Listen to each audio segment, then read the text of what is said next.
Bonsoir, c'est le temps et le ton de l'information sur CTV Afrique. Bienvenue au journal.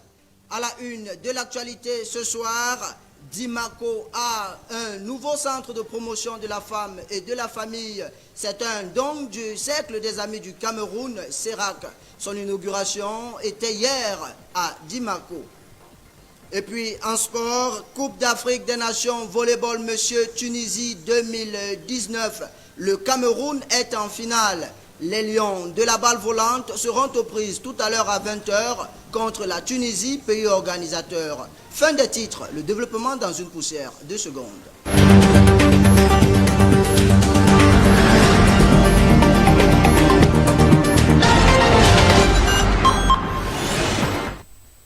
Une fois de plus, bonsoir et bienvenue à cette grande messe de l'information sur CTV Afrique. Depuis quelque temps, le Cameroun fait face à de nombreuses crises sécuritaires. À l'extrême nord, Boko Haram, à l'est, les groupes armés Seleka et Anti-Balaka, dans les régions anglophones, les séparatistes sécessionnistes ambazoniens et les marches du mouvement pour la renaissance du Cameroun, MRC, sans oublier les récentes mutineries dans les prisons de Yaoundé et de Buea. Et vous dites, Yves et Fouba Onana, que le dialogue est désormais impératif au Cameroun. Le Cameroun est malade, il ne faut surtout pas en douter. Plusieurs faits justifient cette mauvaise santé de notre pays. Le plus récent reste cette mutinerie des prisonniers dans les prisons centrales de Yaoundé et de Buea. Ces émeutes survenues les 22 et 23 juillet 2019 ont provoqué la panique au sein de la population riveraine suite à des coups de feu entendus. Ne perdons pas de vue la quarantaine de blessés enregistrés au cours de ces événements dramatiques. La rébellion des prisonniers de la crise dite anglophone et ceux du MRC n'est qu'un maillon d'une série d'événements inquiétants, au chapitre desquels figurent les attaques de la brigade anti-Sardinard contre le président Paul Biya les 25 et 29 juin 2019 à Genève. Dans la foulée, c'est l'université camerounaise Patrice Nganan, installée aux États-Unis, qui incitait les communautés Béti et Bamileke à une haine mutuelle. Et comment oublier le carnage survenu à Darak dans l'extrême nord du Cameroun, de nombreux civils tués et 17 soldats camerounais tombés dans une attaque de Boko Haram. Le centre névralgique du piteux État du Cameroun demeure la crise dite anglophone. Des milliers de morts, civils et forces de l'ordre confondus, mais aussi des dizaines de milliers de réfugiés internes et externes. Une guerre camerouno-camerounaise qui vient remettre au goût du jour des relents de tribalisme à l'instar du triste incident de mai 2019 à Obala. Cette longue liste d'événements lugubres survenus de 2013 à 2019 démontre à suffire que le Cameroun est malade, d'où l'urgence d'un dialogue inclusif en vue d'une réconciliation nationale. Il est devenu impératif de tenir compte des doléances des Camerounais de tous bords, anglophones, francophones, Béti, Bamileke, natifs du Nord et même la brigade anti-Sardinard, pour mettre notre pays à l'abri du chaos. Vivement donc, Yves et Fouba Onana, que le dialogue revienne au Cameroun. De la santé dans ce journal, pénurie du sang dans les hôpitaux au Cameroun. Le sang devient de plus en plus rare dans les hôpitaux camerounais, laissant les patients impuissants et sans voix. Dites-vous, Aristide Nkam, stagiaire. 100 000 poches de sang disponibles contre 400 000 attendus cette année. C'est le bilan de la collecte de sang au Cameroun selon le Programme national de transfusion sanguine. Donné ce jour, ce bilan traduit l'insuffisance des poches de sang au sein des institutions hospitalières nationales. Ce manque explique la prise en charge tardive des nécessiteux, pouvant dans le pire des cas conduire à la mort de ces derniers. La rareté des donneurs et la mauvaise qualité du sang prélevé seraient, selon un médecin biologiste, à l'origine de cette carence. 390 733 poches de sang ont été collectées par l'État de 2014 à 2018. C'est un ratio dérisoire lorsqu'on sait que le besoin annuel au Cameroun est estimé à 400 000 poches.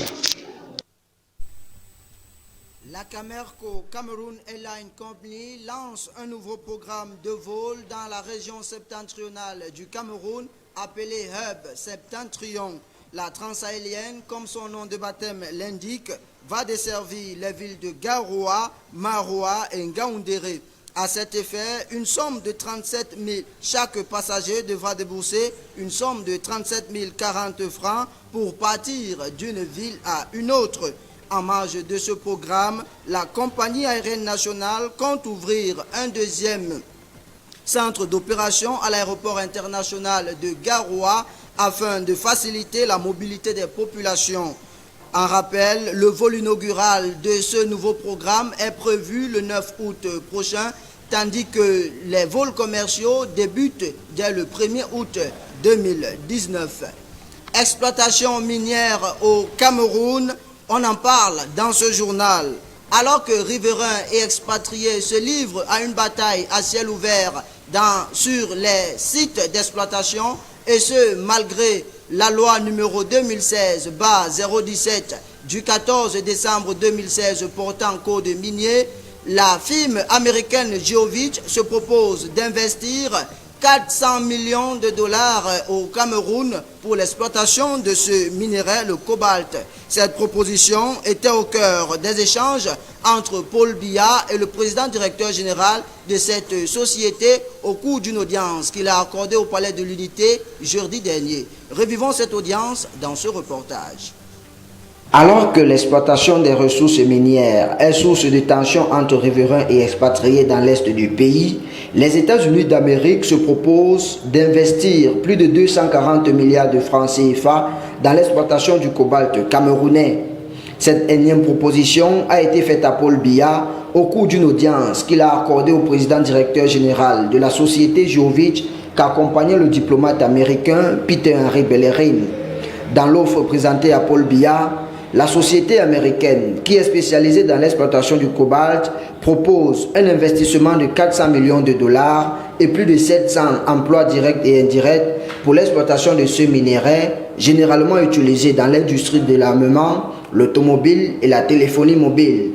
Alors que Michael Mason et Peter Henry Bellerin quittent le palais de l'Unité satisfaits, l'exploitation minière demeure la paume de discorde entre riverains et exploitants expatriés, ce malgré la loi numéro 2016-017 du 14 décembre 2016 portant code minier. En rappel, un expatrié chinois exerçant sur le site minier du village Kolomine, dans l'arrondissement de Ngoura, région de l'Est, a été froidement assassiné en fin de semaine dernière par une bande de riverains en colère. Je l'annonçais en début de ce journal, Dimako a son nouveau centre de promotion de la femme et de la famille. L'édifice flambant neuf est un don du cercle des amis du Cameroun, CERAC. La cérémonie d'inauguration de ce centre de promotion de la femme et de la famille s'est tenue hier à Dimako. Elle était présidée par Madame Linda Yang, représentante personnelle de la première dame Chantal Biya, présidente du CERAC. Il est bon de souligner que ce centre de promotion de la femme et de la famille a pour nom de baptême Maman Rosette, en mémoire de la maman de la première dame Chantal Biya, Maman Rosette Mbouchouan, décédée il y a quelques années. Toujours en santé ou alors encore de la santé dans ce journal, dimanche 28 juillet 2019, ce jour est Journée mondiale de lutte contre les hépatites virales. Au Cameroun, le ministère de la Santé publique bat la route à cette nébuleuse. En marge de cette journée, plusieurs activités ont été organisées ça et là, à l'instar de la campagne de dépistage organisée à l'hôpital militaire de Yaoundé le 24 et 26 juillet dernier et une marche sportive ce matin sur les artères de la cité capitale. En rappel, cette journée se célèbre au Cameroun sous le thème « S'investir pour éliminer l'hépatite virale ».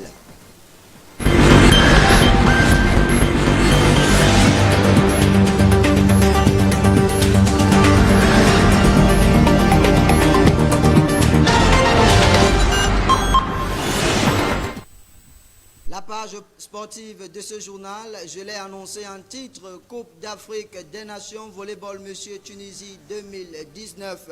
Le Cameroun est en finale de cette compétition. Les Lions indomptables de la balle volante ont obtenu leur ticket de qualification en venant à bout de l'Algérie sur un score de 3-7-0. C'était vendredi dernier en marge du match comptant pour la demi-finale. Ils joueront ce dimanche à 20h à Tunis contre la Tunisie, pays organisateur. Bonne chance donc à nos valeureux Lions et qu'ils nous ramènent le trophée à la maison. Mesdames, Messieurs, c'est la fin de ce journal, mais avant, le rappel du sommaire. Dans du Sérac à Dimako, Linda Yang, représentante personnelle de la première dame Chantal Biya, a procédé à l'inauguration du centre de promotion de la femme et de la famille. C'était hier.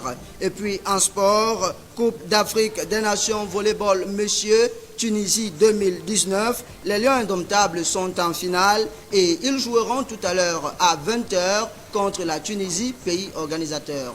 Mesdames, Messieurs, de votre attention, merci. Restez scotchés sur CTV Afrique. Nos programmes se poursuivent.